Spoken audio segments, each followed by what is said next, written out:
Hello and नमस्कार भाइयों। तो आज की करंट अफेयर्स की क्लास में आप सभी का स्वागत है। तो आज हम डिस्कस करेंगे इंपॉर्टेंट जो पॉइंट्स हैं हमारे।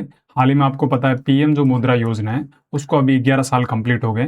तो इस क्लास में हम डिटेल्स में जानेंगे पीएम मुद्रा योजना क्या है, किस तरह से लोन दिया जाता है और किस डेट को ये स्टार्ट हुई। तो सारी चीज़ें इससे रिलेटेड आज हम इस क्लास में डिस्कस करेंगे।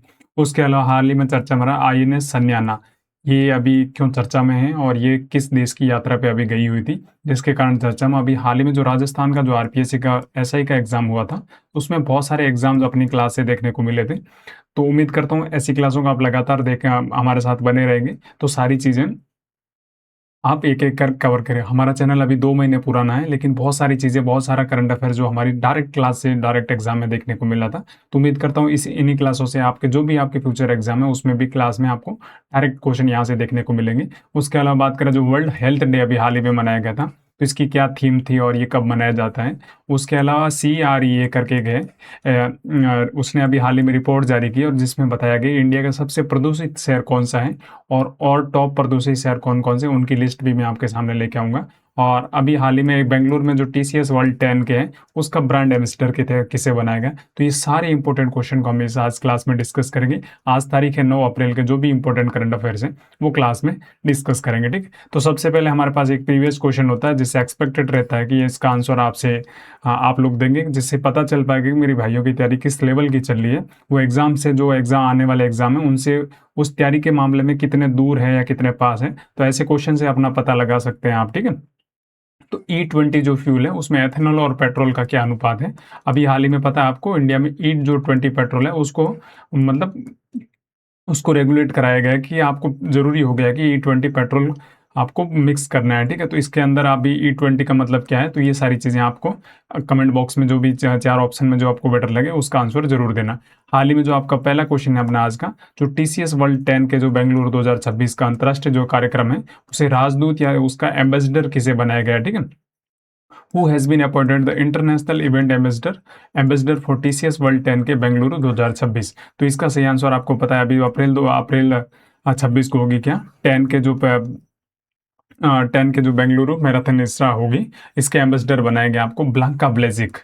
कौन है ब्लांका ब्लेजिक और ये किस देश से रिलेटेड है आपको, तो ये क्रोशिया से रिलेटेड है। कौन कहाँ से देश है, तो क्रोशिया से रिलेटेड। फिर आपके दिमाग में क्वेश्चन आना चाहिए फिर इतना इंपॉर्टेंट है क्या कि इनको मतलब इंडिया के किसी एक समारोह में इनको मतलब एम्बेसडर बनाया गया। हाँ बिल्कुल जी, इन्होंने 2008 का जो बोला बीजिंग ओलंपिक है उसमें इनके नाम सिल्वर मेडल है, ठीक है। क्या नाम है, सिल्वर मेडल है। और इनका जो हाईएस्ट जंप की बात करें तो 2.08 मीटर के आसपास है, जो लगभग जो क्रोशिया का जो हाईएस्ट जंप है उसमें सबसे टॉप पे अभी है। इनका रिकॉर्ड अभी तक कोई तोड़ नहीं पाया, ठीक है।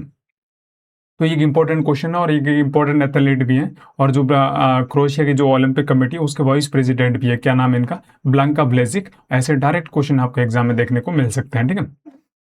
तो ये TCS वर्ल्ड 10 के कहाँ पे अभी आयोजित होगी, ये एक अंतर्राष्ट्रीय इवेंट है और ये आपके 26 अप्रैल 2026 को कहाँ पे आयोजित होगा, बेंगलुरु में आयोजित होगा, ठीक है। और इनकी ओलंपिक सफलता 2008 में बीजिंग में इनका रजत पदक था और 2016 का जो रियो ओलंपिक था उसमें इनके नाम पे कांस्य पदक था, ठीक है। और इनके जो व्यक्तिगत श्रेष्ठता की बात करें वो 2.08 मीटर की जो छलांग है और वो मतलब क्रोएशिया की लगभग हाईएस्ट मानी जाती है, ठीक है। तो ये भारत में जो फिटनेस की संस्कृति और जो सामुदायिक दौड़ को है बढ़ावा देने के लिए अभी हाल ही में TCS वर्ल्ड 10 के बेंगलुरु में आयोजित किया जाएगा। बहुत इंपॉर्टेंट क्वेश्चन है, जरूर याद रखना ये नाम ब्लैंका ब्लाजिक। और TCS तो आपको पता है जो टाटा कंसल्टेंसी सर्विसेज हैं उनके द्वारा ये आयोजित किया जा रहा है, ठीक है। तो सीधा आपके पास क्वेश्चन आएगा TCS वर्ल्ड 10 के कहाँ पे आयोजित कराया गया हाल ही में, तो बेंगलुरु में। और इसका जो एम्बेसडर है किसको नियुक्त किया गया, ब्लैंका ब्लाजिक को। बहुत अच्छा क्वेश्चन है, जरूर याद रखना। अगला क्वेश्चन है अभी हाल ही में जो प्रधानमंत्री मुद्रा योजना है, प्रधानमंत्री मुद्रा योजना कब लॉन्च की गई थी और इसके तहत अधिकतम ऋण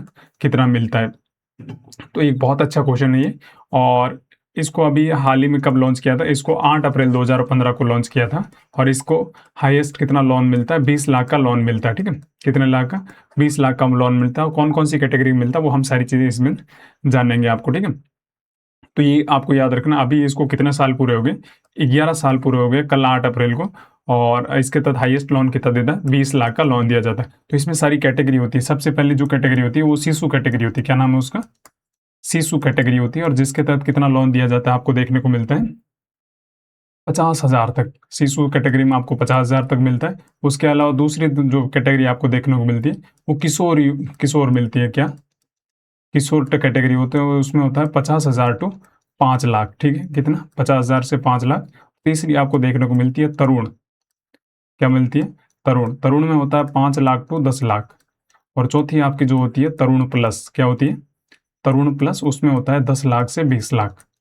तो इंपॉर्टेंट क्वेश्चन है और बहुत बार एग्जाम में डायरेक्ट यहाँ से क्वेश्चन आया कि शिशु कैटेगरी के अंदर कितना लोन दिया जाता है, तरुण कैटेगरी के अंदर लोन की सीमा क्या रहती है, और जो तरुण प्लस है उसकी सीमा क्या रहती है। तो ये सारे क्वेश्चन आपको जरूर याद रखना। 100% आपको किसी और किसी एग्जाम में देखने को मिलेंगे। तो ये आपका शिशु दे सकते हैं, ये किशोर दे सकते हैं, ये तरुण दे सकते हैं, और ये तरुण प्लस भी आप याद रखना। बहुत इंपॉर्टेंट क्वेश्चन आपको यहाँ से किसी और किसी एग्जाम में देखने को मिलता है। तो इसके तहत क्या होता है, जो अनफंडेड लोग होते हैं, जिनके पास पैसा कम होता है और वो किसी सेक्टर में कुछ काम करना चाहते हैं, तो उनको अनफंडेड लोगों को फंड देने के लिए ये स्कीम है प्रधानमंत्री मुद्रा योजना। तो ये सीधा क्वेश्चन ऐसा आता है कि अनफंडेड को फंडेड देने के लिए कौन सी योजना है?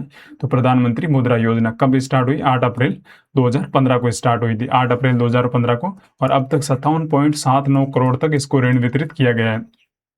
और जो कुल ऋण की राशि है वो लगभग 40.07 लाख करोड़ के आसपास देखने को मिलती है। और कुल महिला लाभार्थी देखें तो 67% है। तो ये अपने आप में बहुत ही अच्छा इंपॉर्टेंट है कि महिलाओं को बहुत अच्छी मात्रा में लोन दिया जा रहा है। प्रथम बार उद्यमी जिनको 20% ऐसे लोग हैं जिनको पहली बार उद्यमी बने और उनको लोन दिया गया प्रधानमंत्री मुद्रा योजना के द्वारा।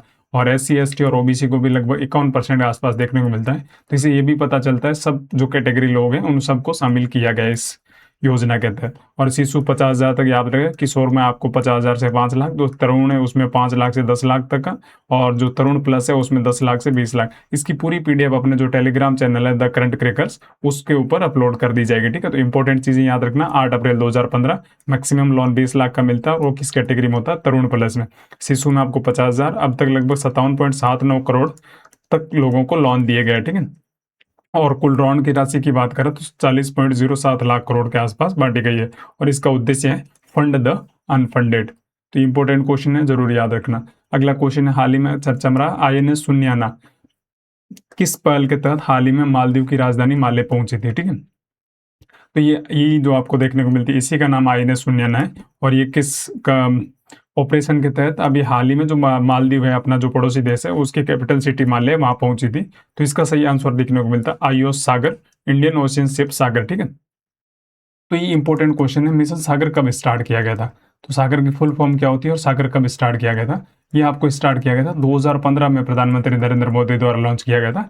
तो सागर का मतलब होता है security for all, security and growth, security and growth for all region, ठीक है, ग्रोथ फॉर ऑल रीजन।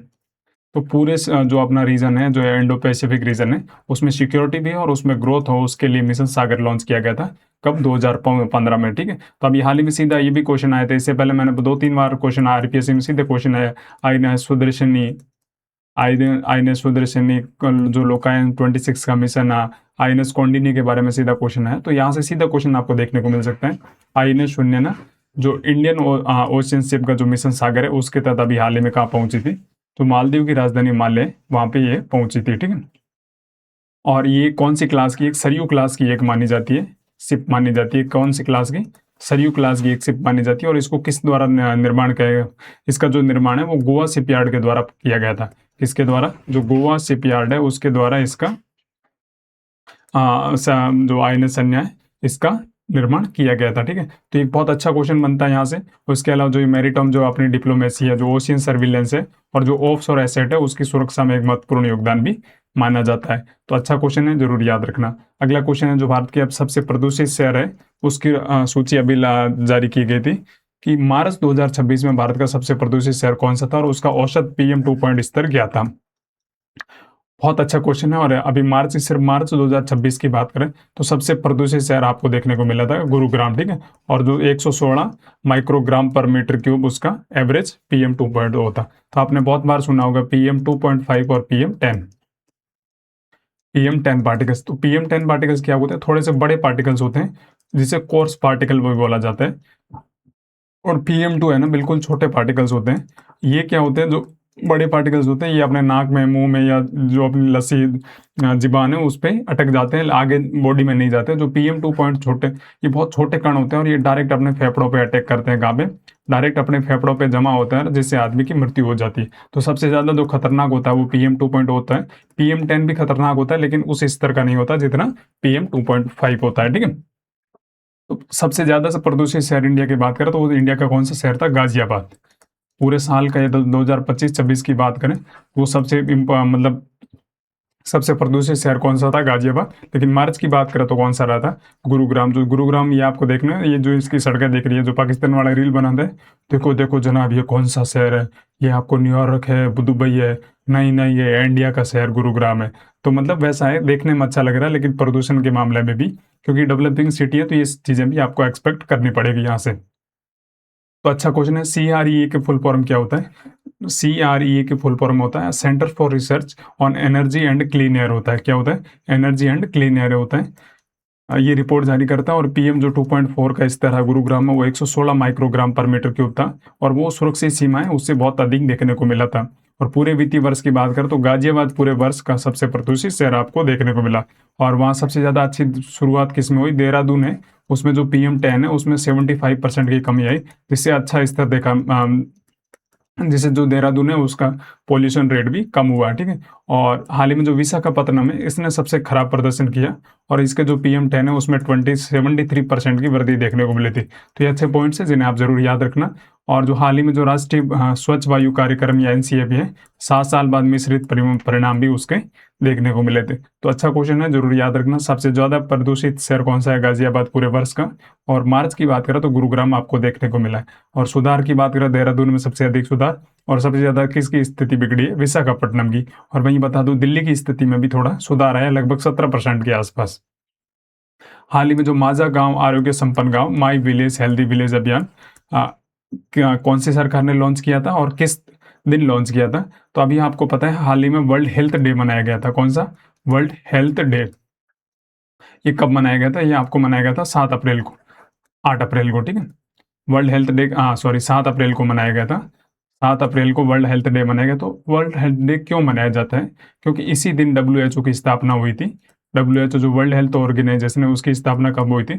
7 अप्रैल 1948 को स्थापना हुई। उसी के उपलक्ष्य में वर्ल्ड हेल्थ डे मनाया गया था 7 अप्रैल को। और जब ये हाल ही में जो महाराष्ट्र गवर्नमेंट है, उसने माझा गांव आरोग्य संपन्न गांव, my village healthy village initiative launch किया, और किस स्थान पर? वर्ल्ड हेल्थ डे के मौके पर। ठीक है। और इनकी जो शुभारंभ किसने किया था? तो CM देवेंद्र फडणवीस है, उनके द्वारा किए गए। और इसकी थीम की बात करें तो अच्छा है, अच्छा क्वेश्चन है यार, याद रखना। Together for health, stand with science. ठीक है। तो together for health and stand with science इसकी थीम है, याद रखना। डायरेक्ट क्वेश्चन आपको देखने को मिलेगा। वर्ल्ड हेल्थ डे कब मनाया जाता है और इसकी थीम 2026 के लिए क्या थी? Together for health and stand with science. ठीक है। और WHO की स्थापना 7 अप्रैल 1948 को हुई थी। तो अच्छा क्वेश्चन है, जरूर याद करना। और इसके लिए जो बजट था उसको लगभग 65.25 करोड़ का बजट भी इसके लिए आवंटित किया गया था। उम्मीद करता हूँ ये सारे क्वेश्चन आपको समझ में आए होंगी। ऐसे इंटरेस्टिंग क्लास के लिए आप हमारे साथ बने रहेंगे। आप सभी का शुक्रिया, धन्यवाद।